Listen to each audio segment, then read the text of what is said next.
Hi guys, welcome to Chat with Jen. My hair's a mess. It just dried out. I told you I've been swimming. Well, yesterday I didn't shower when I got home because, let's face it, I was exhausted. Tuesday, I had to go to the surgeon, have my follow up. It's almost been 3 months, I think. Anywho, um, he had some things a little bit different to tell me. Gosh, I look wide in this video. I'm not really that big, guys. Camera's like magnifying me. Anyhow, he said my weight is good. He said,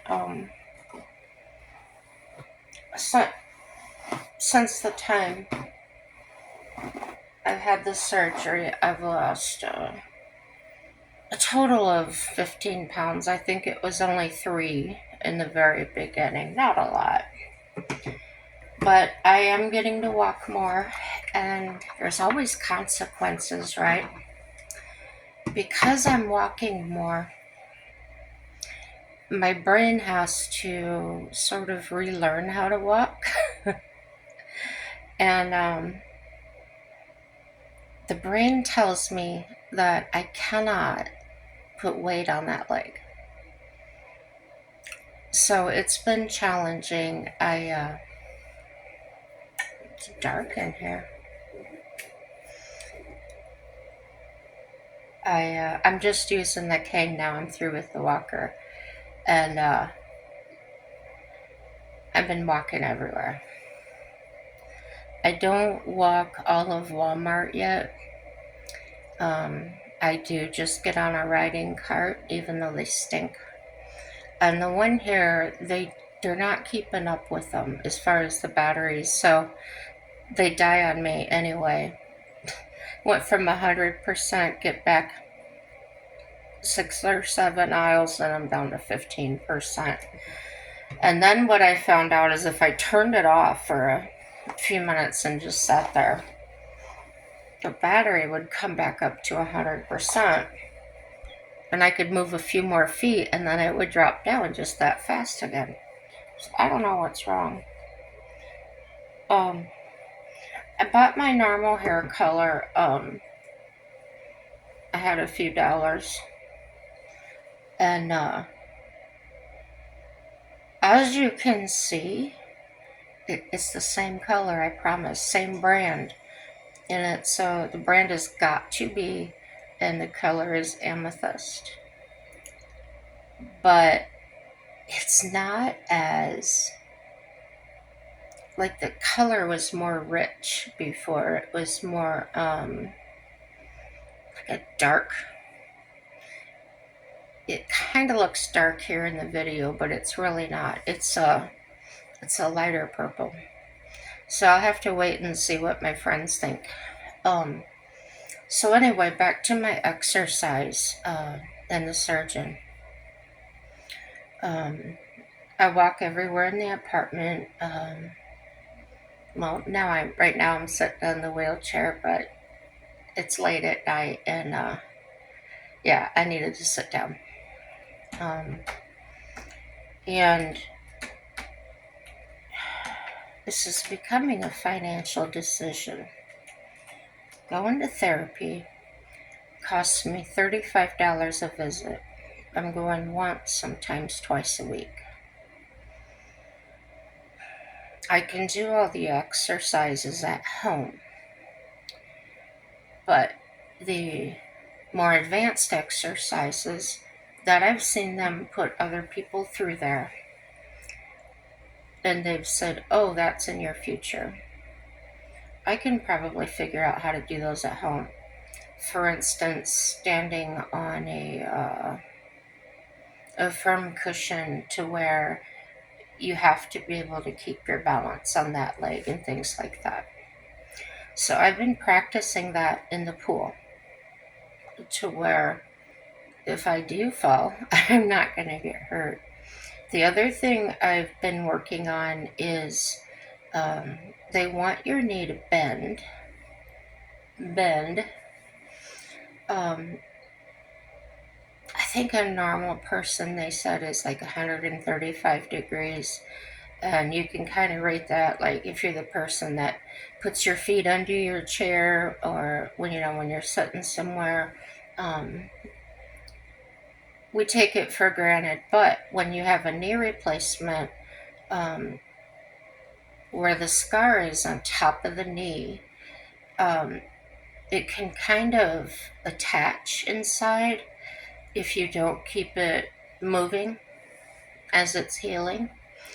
And so that skin becomes very tight.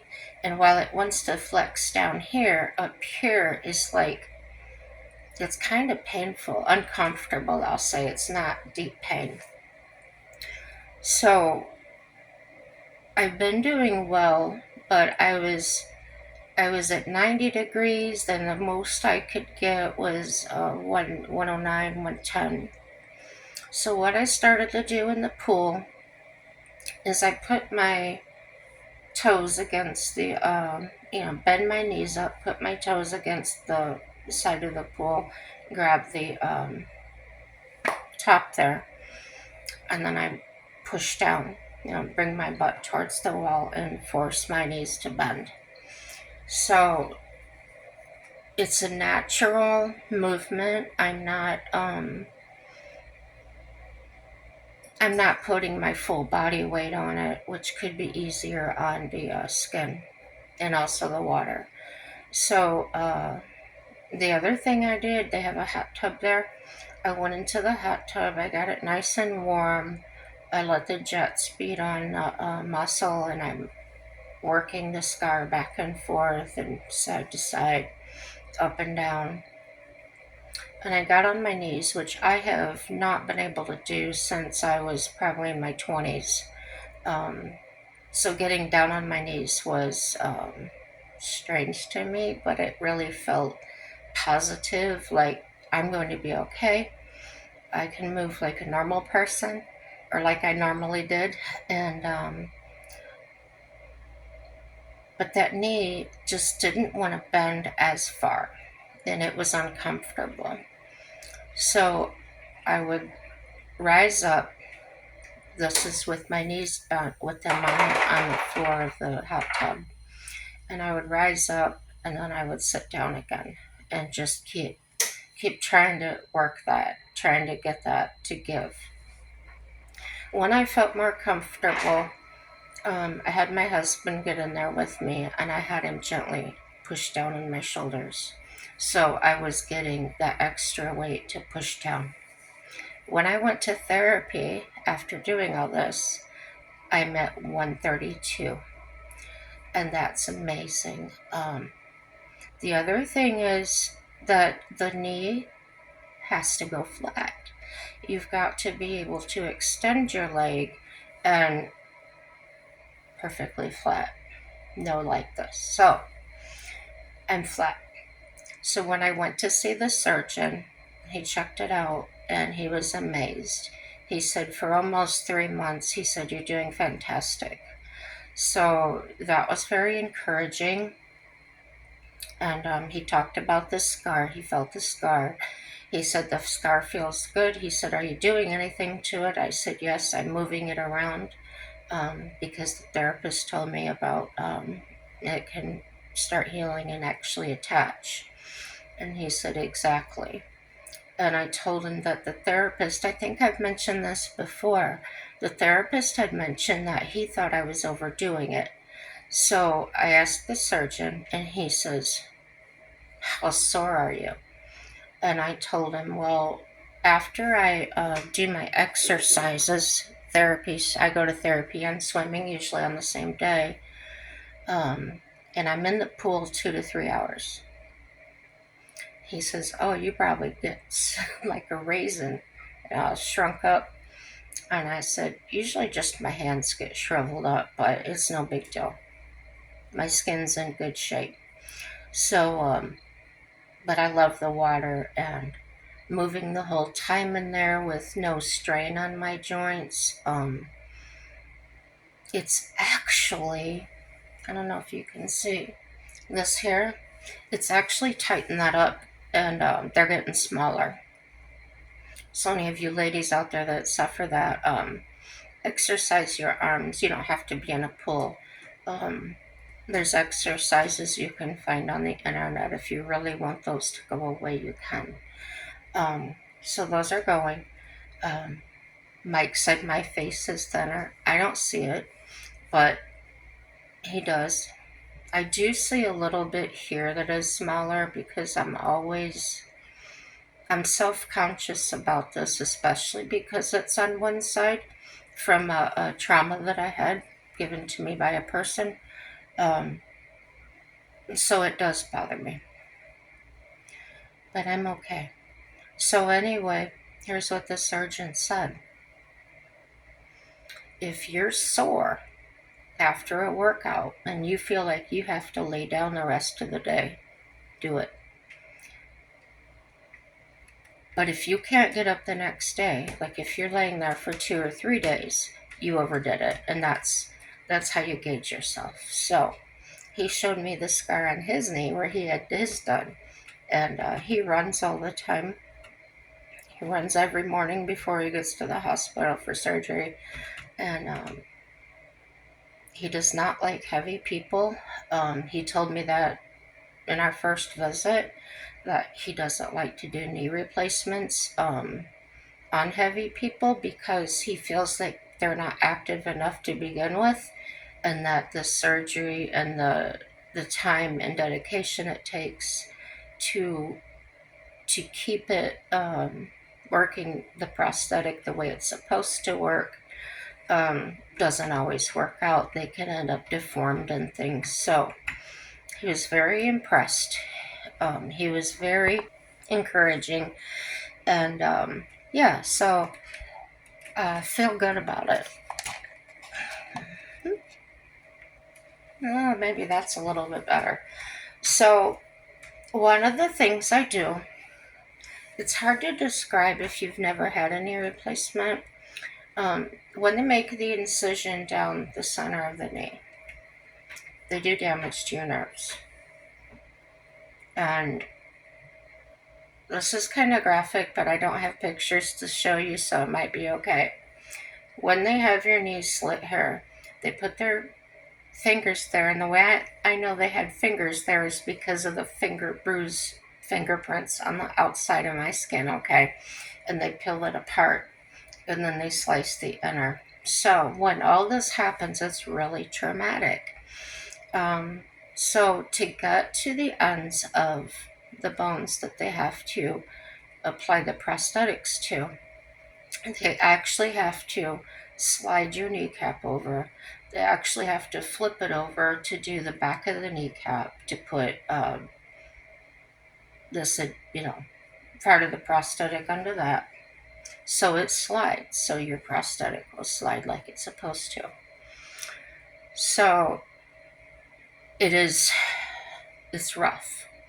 I've showed you videos. You can go back and look at them of the early pictures, the bruising, and it just looks terrible. It looks like your leg is mangled because of all the bruising. By the third and fourth day, even with the oxy pain medicine, I would say the first 2 weeks, I was hollering, I was yelling, I was crying. The third and fourth day, I was screaming for God to just cut it off. Your hurt feels pain. There's no pain like it. And they did warn me before I had the surgery that it was going to be like that.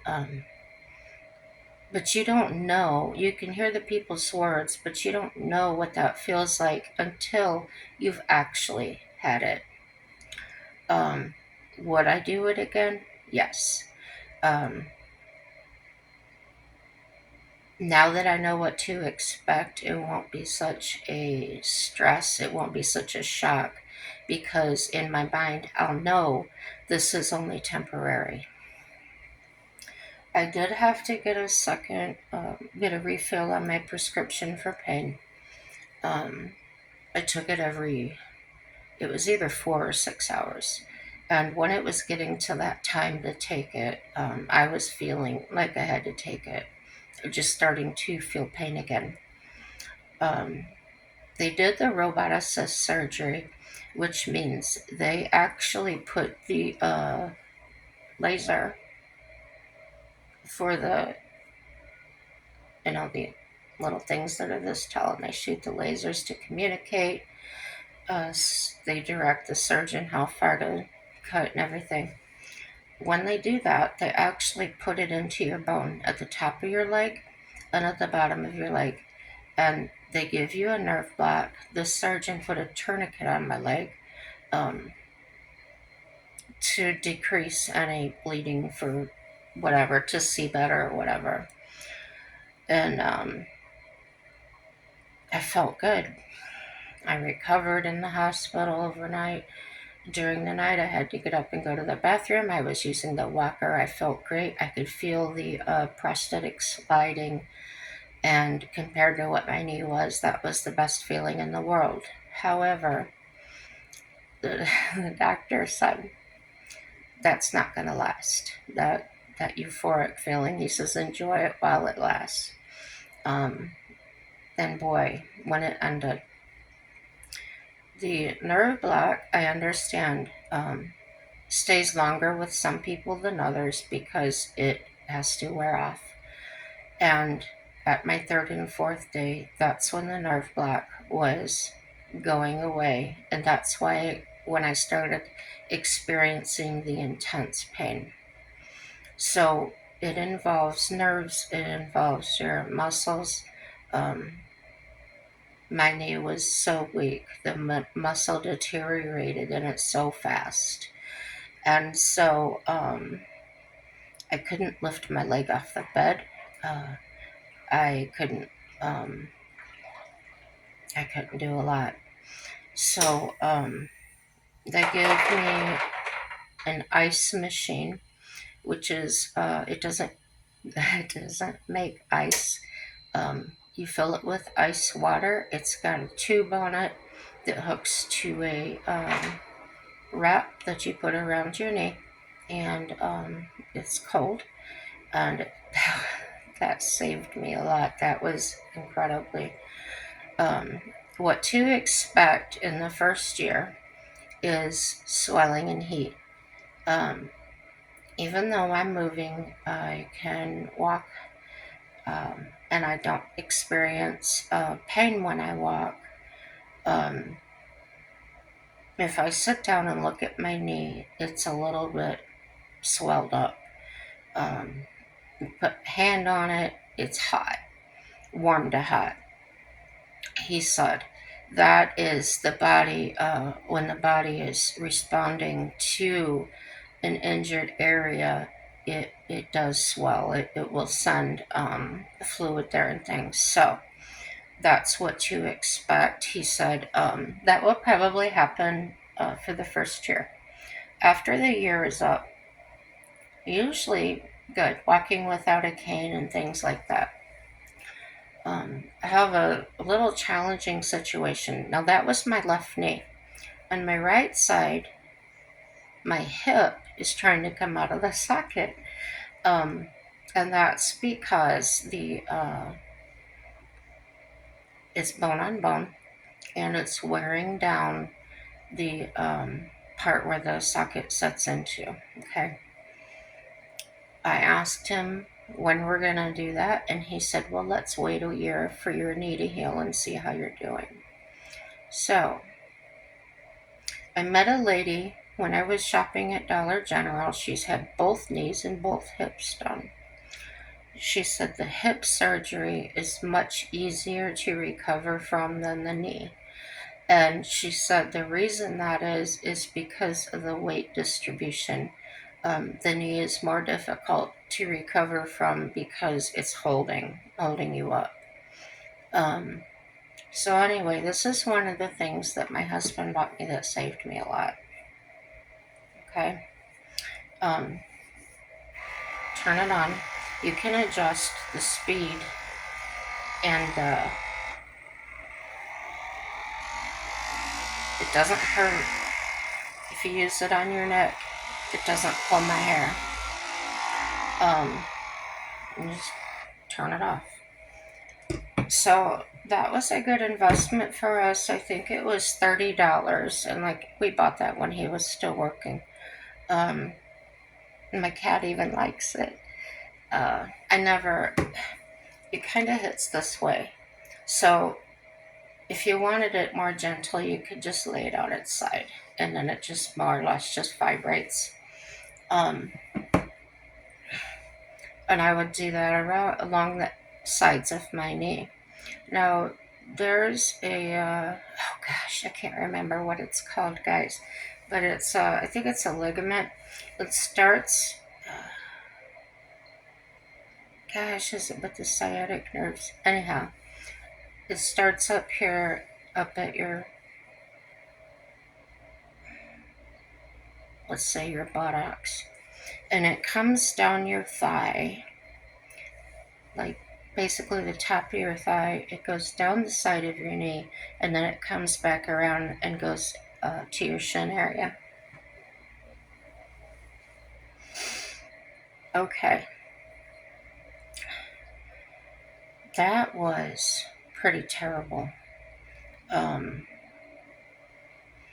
it made me feel like I couldn't straighten my knee out. It made me feel like I couldn't stand on it. Um, when it would tighten up, it was very uncomfortable. I watched a video on YouTube, just watching this lady that had knee replacement, and she said what gave her relief was using a rolling pin. So we did that. Laid on my good side, and he rolled from my hip down to my ankle. It was a little uncomfortable across the side of the knee area, but um, I just had him go real lightly on that area, but still touch it, and that saved me. I was sore after therapy. It would really be throbbing, hurting. I would ask Mike to just use the rolling pin on it, and he did. Um, I did tell my surgeon about that, and he didn't really respond. He just found it interesting. Um, he may have known about it. He didn't mention it. Um, but like I said, he's very pleased with the progress that I've made. Um, he was shocked to find out that I was going to the pool, using the pool. Um, and I told him, and I've told you guys before, that the Holiday Inn here is one of the hotels that this corporation owns, and I wish I could remember it. You can Google it. Anyway, I called this corporate number, and I told them that I had heard a rumor that the Holiday Inn in my town um, possibly would let people in therapy to use their pool for no cost. And she said, yes, I know some of our hotels do that. What town is it? And I told her, and she said, well, let me call them if you want to hold on. And she called them, and she did. She came right back, and she said, yes, they do. All they require is a note from your doctor telling them what you need it for, and that's it. I actually got my note from the therapist, and all it was a printout of the pool exercises, and at the top he put his name and where he worked at, and yeah, and who it was for. So my husband goes with me, obviously, and it's free, and that has been a godsend to us. It's heated, it's indoors. I'm not allowed to be out in the sun a lot. I'm stark white. And so yeah, that was a good thing, and we're hanging in. Um, I took Bubba. Bubba's my Ford Explorer. He's black. in for a recall, which it was something underneath with, I don't know. I had to have control arms before I got this recall done. So I did go somewhere else and had the control arms put on. They were half the price of what Ford wanted to do it. So I did that, and then I took it to Ford. They did it. Then I found out there that my front left wheel, the wheel bearing, was totally gone. They said my wheel was just so loose on there. I was skeptical at first because I don't like mechanics that I don't know that charge a lot of money. And I always wonder that if they fix something, do they mess something else up so I have to come back? So this was going to be $500. I I didn't have anything, and I was really stressed about it. At this time, my knee was still hurting me, and I was using the walker, and in the waiting room there, waiting area, I had actually laid my walker down so I could put my foot up on it like you would an ottoman, and being uncomfortable, and then finding this news out, I was fit to be tied, and it was difficult to manage my mental illnesses, um, which is rage and mood disorder. I had forgotten to take my meds that night before. Um, so I was stressing. I was really struggling. Um, then I remembered to use my tools that the therapist taught me to get myself under control, and they worked. And once I got out of that state of mind, I remembered that I had purchased a warranty when I bought the vehicle. So I called the warranty company. Uh, the guy says, "I don't think we cover that, but the mechanic has to call us." So we did that. Gave him my policy number, whatever, and they covered it, the whole thing. So that was a relief. That covered the ball joint, the tie rods, all that was involved with that. So right after that, that was March. I think that was March or May. Yeah, it couldn't have been March because I had the surgery April 2nd. So I think it was like the 5th of May or something. So that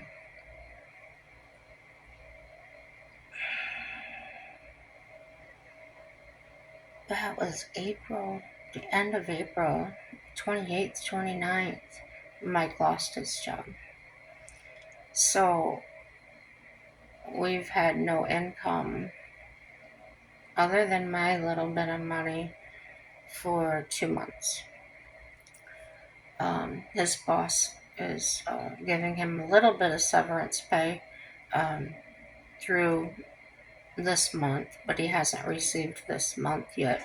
So it was $500 a month for 3 months. And he didn't have to do that, so it was something that helped pay some bills. Um, I was able to work out, readjust my car payment and things, which they allowed me to do that for 6 months, so that is getting us through. Um, so he became my caregiver.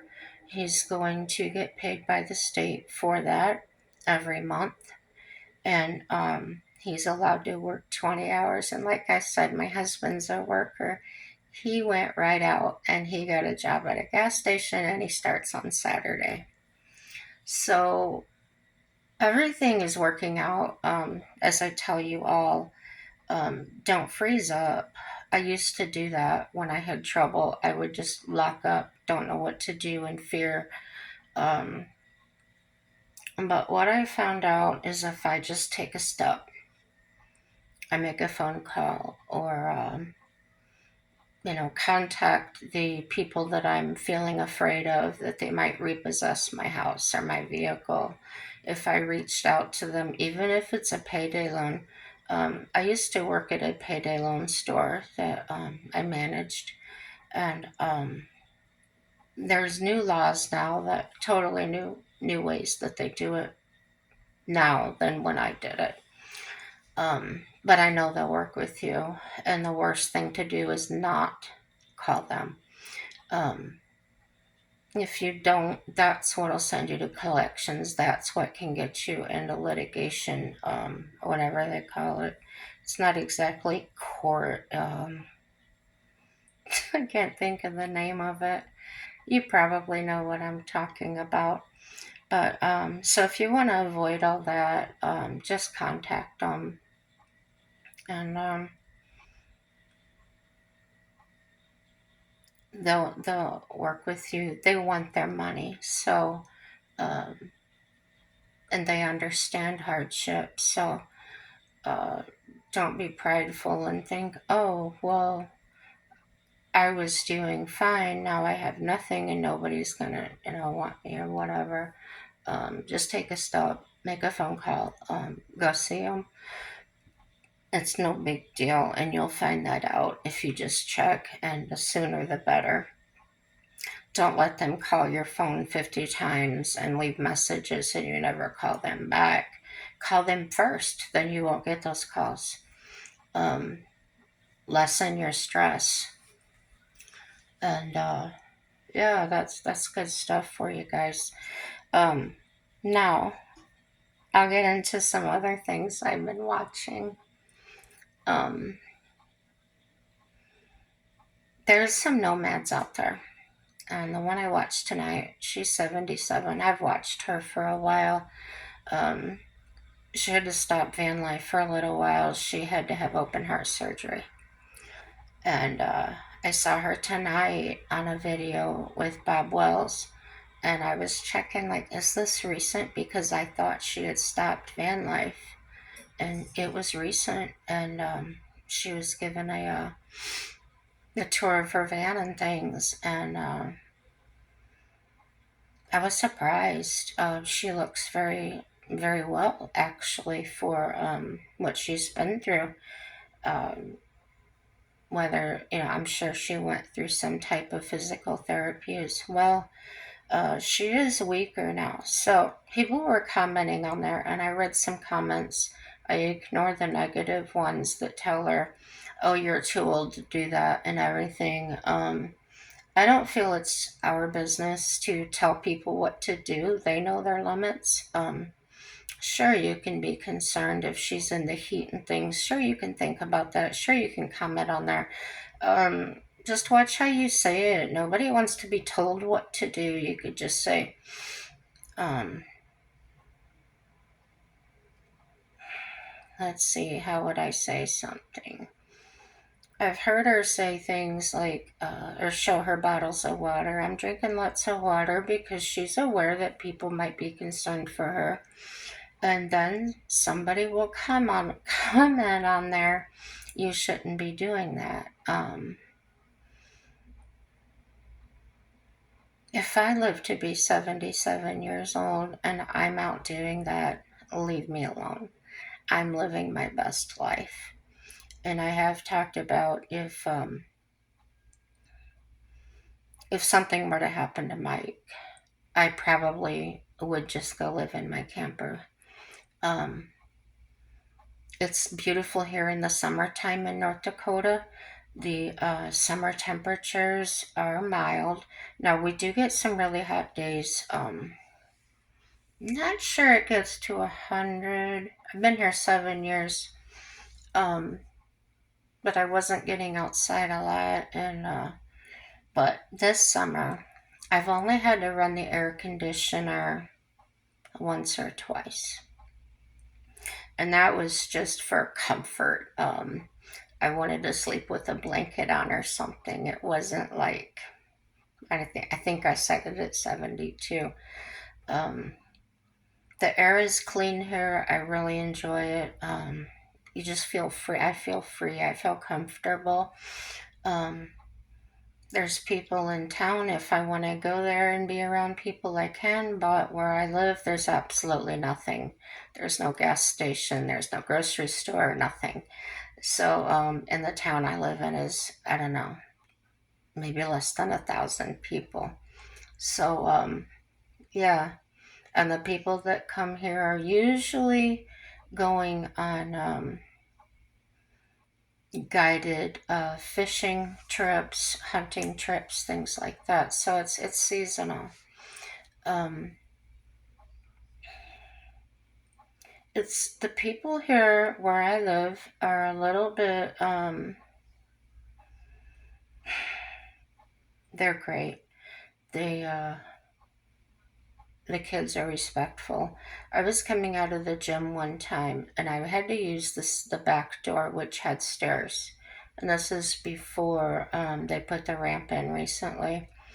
And here I am after knee surgery, and I'm trying to make it down the stairs. And I was really struggling, guys. I was holding onto that rail and I kept thinking, I am not going to make it. So I was holding on, I was to the first step down and debating on whether to just sit down and go down the stairs on my bottom. Um, and these two kids walked up. I say kids, they were probably seniors in high school, a boy and a girl, young man and young woman. And they were looking at me, and I could tell by the way they were looking at me, it wasn't a judgmental look. It was just like, I don't know, maybe they thought I wonder if she needs help or something. So I did ask for help, and they jumped right to it. They didn't even hesitate. And is it okay if I hold your arm here? How do you want me to do this? Um, it was a wonderful experience, but that's a description or that's an example of how the young people are here. Um, they're respectful. That's not to say there's no wild ones. I haven't met any. Um, I had some problems where I lived in here before, not where I'm at now, but the same town where the U.S. Marshals came and they got a guy that was here from Texas that had murdered somebody, and they found him, and they were, it was rough that day. Um, and there were some other times the law was out here, the Bureau of Indian Affairs was out here getting some natives that were drunk or whatever, things like that. So, but they weren't young people. I'm not joking. They were people in their 20s and 30s. So, the families are together. Um, there's not a lot of divorced people causing drama. I've seen people that are divorced that want to meet somewhere and exchange the kids. And I was actually at a Subway, and a couple came in there. Um, they had lunch together. They sat at the table. They talked about, the girl talked about, the daughter talked about um, what she did or what her and mom did or whatever. And um, asked dad what they were gonna do if they did anything, and dad just talked to her, and it was just like a normal family would do. um, and I thought that was awesome. Where I came from in Indiana, it was kind of ghetto. The people were disturbing to me. I don't like the terms baby daddy, baby mama, stuff like that. I feel that's really negative, um, to expose your children to. And I don't have children, but I've been around a lot of children. I raised my little brother, I raised his son, his nephew, not on my own, but I had them on my own quite a bit. My brother I raised from the age of 14 or 15 till he was 18 and graduated high school. My nephew, I started having him from the age of 3 um, until he was about 10. So after he turned 10, it was just on the weekends. So during before school, I was having him during the week, and he went to my mom's on the weekends. She actually had physical custody. So I know quite a bit. I know how my brother turned out. He's a very functional alcoholic. I don't know where that came from. Um, I think issues with our dad or something. I don't know. I'm not going to go there. But his son is 24, 25 now. We have a great relationship. He he's making his mistakes, but he's actually handling them. His dad is, I told you, an alcoholic. My nephew lost his job. My brother flipped out, threw him out of the house. Um, Luckily, my nephew has really good friends, and he went and stayed with them. I have given him the open door where he's welcome to come up here to North Dakota, but he doesn't want to leave his friends. But at least he knows that Aunt Jen is there, and I think that's important. Um, I think when I was in my 20s, there was times where I needed to go with see my grandma or my aunt, or um, it was nice to have that family to just fall back on, even though none of my family got along. Um, I was close with my dad's side. My mom's side, to me, they were stuck up rich snobs. Yeah, they didn't like my dad. They said he was grubby and dirty. Well, he worked at the steel mill and he trimmed and shod horses, put shoes on. That's what shod means, SHOD, not shot. Um, and yeah, he worked so hard and so long, and yeah, his hands were rough. Yeah, they were stained with black, from working with metal and everything. And but my dad was clean. He would shower every day, and things like that. But um, my grandmother, my mom's mom, just thought that was just so low. And I think maybe that's how I learned to accept people the way they are. And it's great. It's really great. Just rambling on with things that are on my mind. Um, my one friend from karaoke, she's actually the manager of the Dollar General. Um, I love going in there. I get my hug, and of course, she's very busy.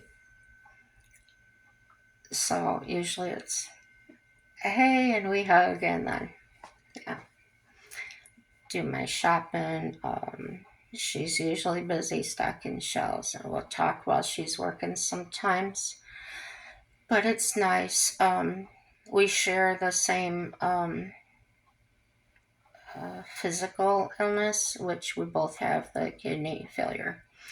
Hers is a lot worse. She actually does the dialysis at home. Um, she has a port, so cleans her blood. Um, so, in that respect, I'm sorry that we both have it, but I'm glad that we have each other to talk to about it. And she's educated me as far as what can happen when it progresses, um, and how it'll all be okay. I love her attitude. We match in our positive mental attitude status. Um,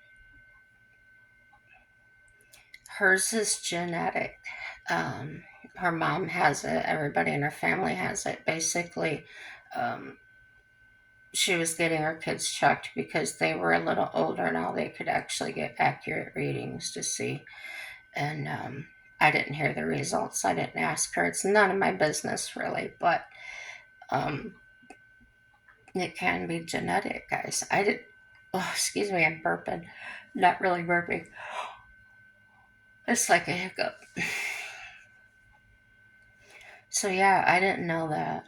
We can all learn something every day, um, even from our enemies. That's something that took me years and years.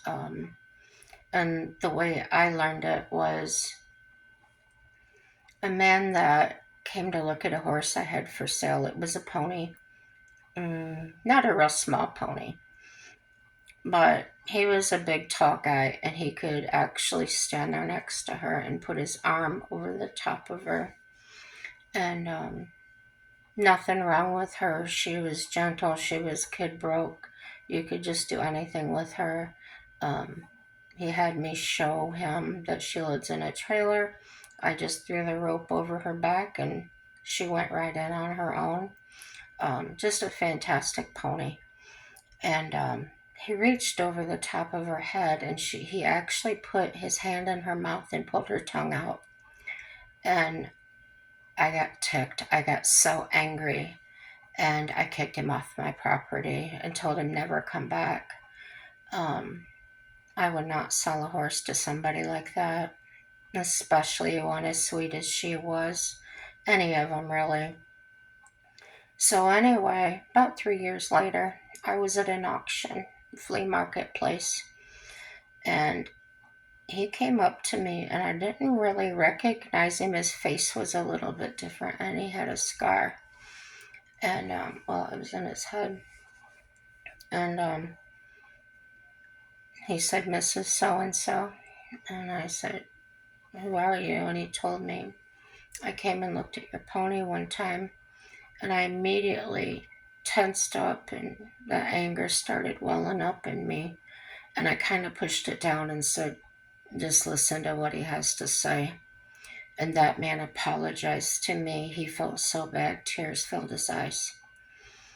And that was a good lesson for me to learn. To not necessarily hold things against people, to give them grace, and they can change. Um, there was no ulterior motive. He just genuinely felt bad. He said after that happened, he was in a horrible motorcycle accident, and he found out. He discovered how precious life was and things like that. And I guess um, what I had done that day, rejecting him, kicking me off my property, um, he actually understood. This is what he said. He actually related and understood um, that he was abusing my animal, and he said, "I'm not the same person that I used to be." So that would be my advice: is to sure, keep your caution up. Don't necessarily let people back in your life. Even though he did apologize and he genuinely felt bad, I did forgive him. And but no, that's not somebody I would spend time with or invite to go trail riding or anything. Um, yeah, it's just an example of something that I learned to keep an open mind. Um, this video is an hour long. I'm going to end this video and do another video right after, um, because there is so much I want to talk about. I haven't been making videos. Like I said, I've been busy with my therapy and just just busy. And that's not an excuse. It's actually my reason, and I feel good about that. So, yeah, hang tight for the next video, no matter what it is, guys, no matter what. It's gonna work out for your good. Remember to be the first to contact if you have a situation, financially or otherwise. Yeah.